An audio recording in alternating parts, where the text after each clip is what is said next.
त्विषा शर्मा की मौत के मामले में लगातार एक के बाद एक खुलासे होते जा रहे हैं। इस बीच बड़ी खबर ये कि कल रिटायर्ड फौजी रैली निकालेंगे। शौर्य स्मारक से रैली शुरू होगी। इस वक्त की बड़ी खबर है, रिटायर्ड फौजी रैली निकालेंगे तो रैली से शासन प्रशासन को संदेश देंगे। डीजीपी राज्यपाल सीएम हाउस में ज्ञापन सौंपेंगे। आज न्याय के लिए पूरा परिवार भटक रहा है। त्विषा को न्याय दिलाने के लिए लड़ाई लड़ रहे हैं तो डीजीपी राज्यपाल सीएम हाउस में ज्ञापन सौंपा जाएगा। इस वक्त की बड़ी खबर है। तो त्विषा शर्मा केस में अब लगातार परिजन न्याय की मांग कर रहे हैं। त्विषा को न्याय दिलाने के लिए लड़ाई लड़ रहे हैं। अब ये बड़ी महत्वपूर्ण खबर है। तो कल रिटायर्ड फौजी रैली निकालेंगे।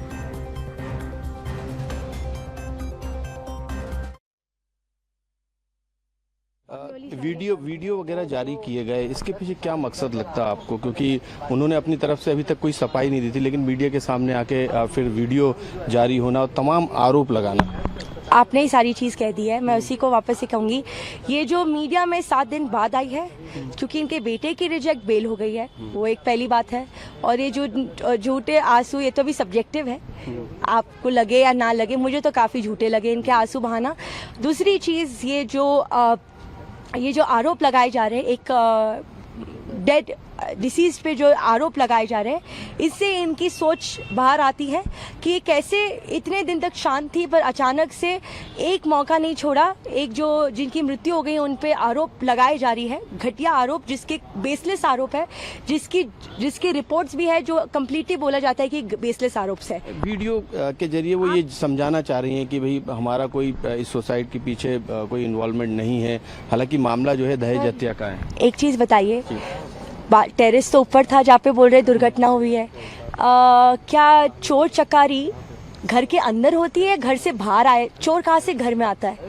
आप सीसीटीवी क्यों लगाते कि कोई दुर्घटना हो जाए, कोई हम हो तो हम उसको कैप्चर कर सके? तो पूरा प्री प्लान मान रहे हैं। आपको क्या लग रहा है कि घर में, आप घर के अंदर हॉल में लगाते हैं सीसीटीवी, सीढ़ियों में लगाते हैं या बाहर लगाते हैं? कहाँ लगाते हैं सीसीटीवी कैमरा? तो अंदर क्यों लगा? और सीपीआर उधर ही क्यों कर रहे? टेरिस में क्यों नहीं है सीसीटीवी कैमरा? इलाज का भी बात की थी कि इलाज भी चल रहा था त्विषा का, उसका काउंसलिंग करा रहा। जिसके लिए उन्होंने ही उसको बोला और उसको जिद करके लेके जा रही, किस बात का? उस हॉस्पिटल में जिधर उनकी बहन काम करती है, अब उसी हॉस्पिटल में उसका ट्रीटमेंट। मुझे कुछ इस चीज पे, और वो दवाई नहीं खा रही थी, ये इनको वो खाया भी नहीं उन्होंने, रिपोर्ट में आ जाती है। वो उनको घोषित करना चाहती है कि वो पागल थी, वो नहीं थी। और उन्होंने मैसेजेस में लिखा है, ये बात होती थी कि इनको जानबूझकर फोर्स किया जाता था हर चीज के लिए, हर चीज के लिए। आखिरी सवाल है, गांजे की भी उन्होंने इतना बड़ा आरोप लगाया। Again sir, please refer the toxicology report submitted by the police. It shows no traces of any form of drug found in her body. बिल्कुल, ये त्विषा की भाभी थी जो कि बता रही थी कि किस तरीके से गिरीवाला सिंह के जो तमाम आरोप हैं वो आरोप गलत है, उनमें किसी तरीके का तथ्य नहीं है। 7 दिन के बाद गिरीवाला का मीडिया के सामने आना, यही सबसे बड़ा सवाल जो है वो परिवार के लोग उन पर लगा रहे हैं। कैमरामैन अरविंद के साथ मनोज राठौर, BSTV भोपाल। लगातार अब बेटी के न्याय के लिए पूरा परिवार इस समय राजधानी भोपाल में डटा हुआ है। सीएम हाउस में हमने देखा किस तरीके से गुहार लगाई, वहाँ पर भी जो है पुलिस ने धक्का मुक्की की तस्वीरें भी सामने आई थी। और न्याय के लिए लगातार जो है पिता हो, भाई हो या माँ हो या फिर परिजन हो, वो सभी जो है आस में हैं। अभी तक न्याय नहीं मिला आपको, क्या मांगे हैं आपकी? क्योंकि लगातार आपका कहना है कि पीएम दोबारा हो, इसके अलावा जो है जांच पर आपको भरोसा नहीं है यहाँ की पुलिस पर।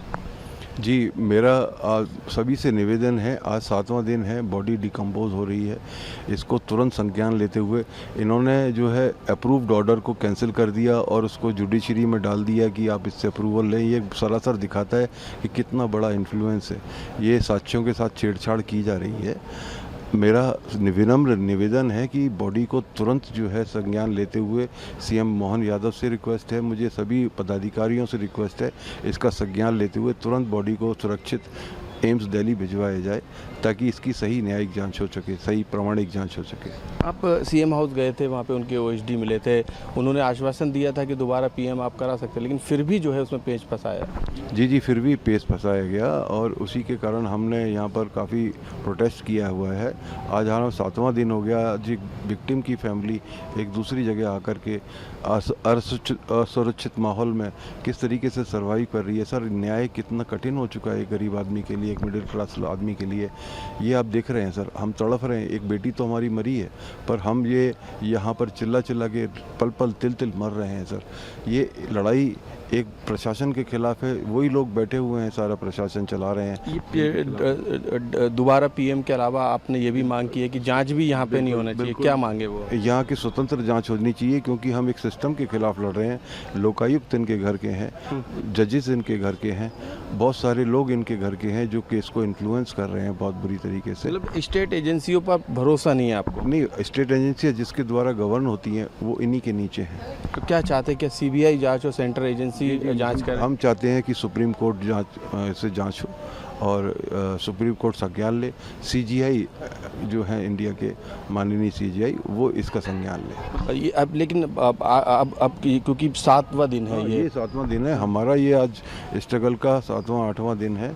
आप ये देखिए, हम वहीं के वहीं अटके हुए हैं। आज हमारी कोशिश है कि PM2 की जो जानी चाहिए बॉडी वो जाए और यहाँ से केस शिफ्ट हो एक स्वतंत्र जगह पर जहां पर इन्फ्लुएंस ना हो पाए केस। बिल्कुल न्याय की दरकार है, लेकिन न्याय जो मिलना चाहिए वो परिवार को नहीं मिल रहा है। यही कारण है कि उनकी सिर्फ 2 मांगे हैं। एक ये मांग है कि जो पीएम है वो दिल्ली एम्स में होना चाहिए, और दूसरी जो बड़ी मांग है कि जो जांच है वो मध्य प्रदेश में यदि होती है तो वो प्रभावित हो सकती है, और स्वतंत्र रूप से जाँच जो है सुप्रीम कोर्ट संज्ञान लेकर इसमें कराए। ये 2 प्रमुख मांग परिवार की, लेकिन आज 7वां दिन है, इसके बावजूद भी किसी तरीके की राहत जो है परिवार को नहीं दिखाई दे रही। लेकिन अभी परिवार लगातार अपनी मांगों को लेके यहाँ पर डटा हुआ है, अपनी बात मीडिया के जरिए, अधिकारियों के जरिए जो है पहुँचाने का काम ऊपर लेवल तक कर रहा है। कैमरामैन अरविंद के साथ मनोज राठौर, BSTV भोपाल।